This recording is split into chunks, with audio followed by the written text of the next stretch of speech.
No, no, no. Don't be scared. Kind of like I was not good at hurting people. Dwayne, get your coat. I don't have one. Are you serious? Here. It was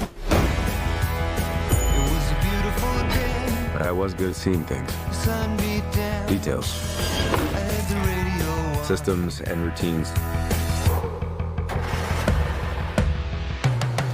Yeah, running down a A manhunt tonight for an escaped prisoner.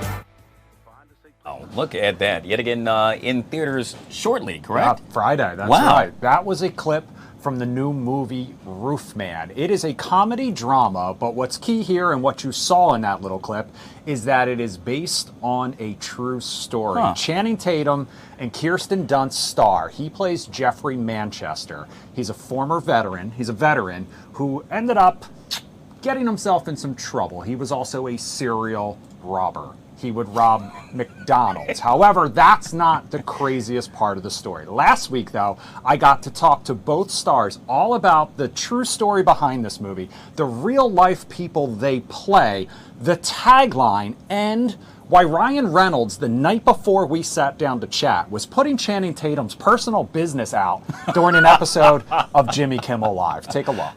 Based on actual events and terrible decisions. Basically the best tagline of all time. And Channing, I gotta admit. Channing wrote that. I think I wrote that. I'm not sure.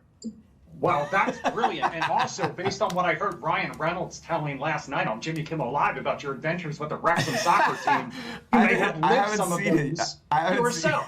I haven't seen it yet. I was there for them, obviously, but I haven't seen the Kimmel thing yet. I'm dying to. That tagline hitting a little close to home for Roofman star Channing Tatum, because he was at the center of some actual events and possibly terrible decisions that got shared with a nationwide audience the night before we sat down to chat. Channing Tatum came out and nearly killed the whole team. Yeah, tell us about that. What happened with Channing Tatum? He came out to shoot a Super Bowl ad for Stoke Cold Brew Coffee, which is a sponsor of the club. And he was going to do the Super Bowl ad, and where he does this insane dance thing. I mean, the guy's like actually superhuman. I mean, genuinely, I can't even believe that he can do these things. But after the rehearsal, he was like, "I'm going to take some of the boys out. We're going to just, And I was like, "What do you mean the boys? Like the team? The team's going out." And he was like, "Yeah." And that night out got epic. This is a real text I get from him at 4:30 in the morning or so. Oops. I might have had too much fun with the boys. And then a long pause. I'm sorry. I said, "Please don't break any of them." And he said, "Definitely didn't break any of them. We were very vigilant about injuries." Like what? Like what were you doing? You're vigilant about injuries. And then he just wrote, "But 25 minutes later, we definitely got way more loose than I was ever planning to. It happened, and I'm sorry. It's definitely gonna be on the internet." And sent a picture?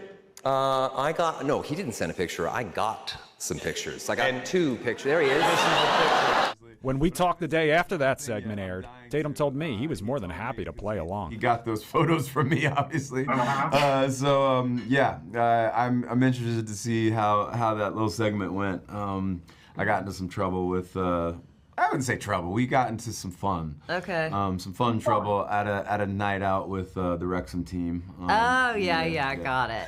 We all like going back in time and imagining how things could have gone differently. Like, what if I made different choices? Channing Tatum and Kirsten Dunst are bringing the real-life story behind Roofman to the big screen this week. The movie tells the story of Army veteran turned convicted spree robber Jeffrey Manchester, played by Tatum, who robbed 45 McDonald's. Don't be scared. Escaped from prison. Lived in a Toys R Us for 6 months. What the? Oh my God! And that's not even the craziest part of the story. You got to leave tonight. Because he also met and dated a woman named Lee, played by Dunst, while he was on the run from the law. I'm a news person, so I kind of honed in when I was watching this movie with those news clips throughout the movie, and then at the end, the actual clips of the movie and those interviews with the real people that you played. So I kind of had the question for both of you, since there was so much material out there for this real case and with these real people.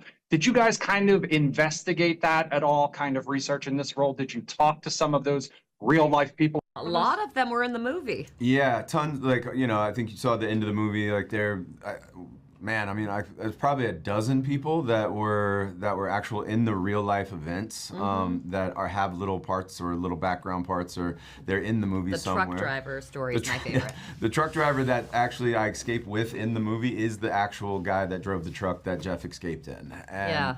The Pastor Ron, the real Pastor Ron, was the pawn shop, the guy that I was selling the DVDs to. So I got to talk to all these people. The guy that arrests me at the very end is the guy that actually caught Jeff. Was the SWAT cop that actually arrested him.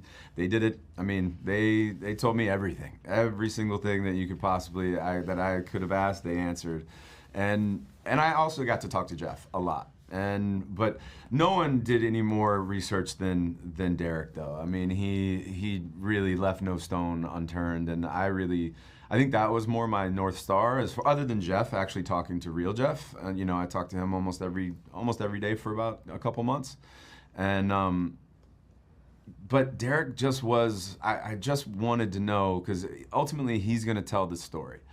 It's him, it's through his lens. And I really wanted to know who he saw Jeff as. And then we started just having the conversation, and we didn't know. We didn't know what our version of Jeff was going to be. It's never ever going to be actually Jeffrey Manchester. It's going to be like some version of actual Jeff Manchester and what happened to him.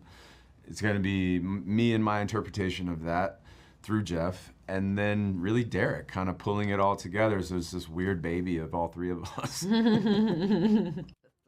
Yet again, Roofman. Chris, that is some amazing work. That was really good, my man. It's a very good movie. I highly recommend you check it out. The Derek he mentioned there is director Derek C. in France, who also did movies like Blue Valentine and The Place Beyond the Pines. He's actually going to join us live in studio on Thursday on Good Day at 9A, so I highly recommend checking that out.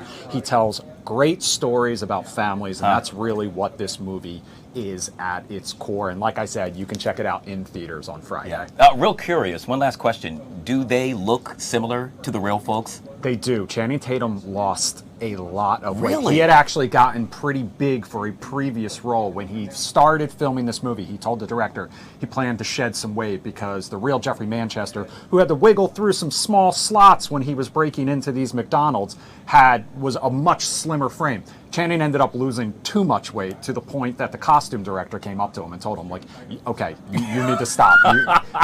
Channing Tatum, it's actually a much different version of him than we've seen on the big screen in the past. Let's put it that way. Oh, wow. Truly awesome. Great interview, Chris. Thank you very I really much. enjoyed that. All right. We'll take a quick break and we'll be right back.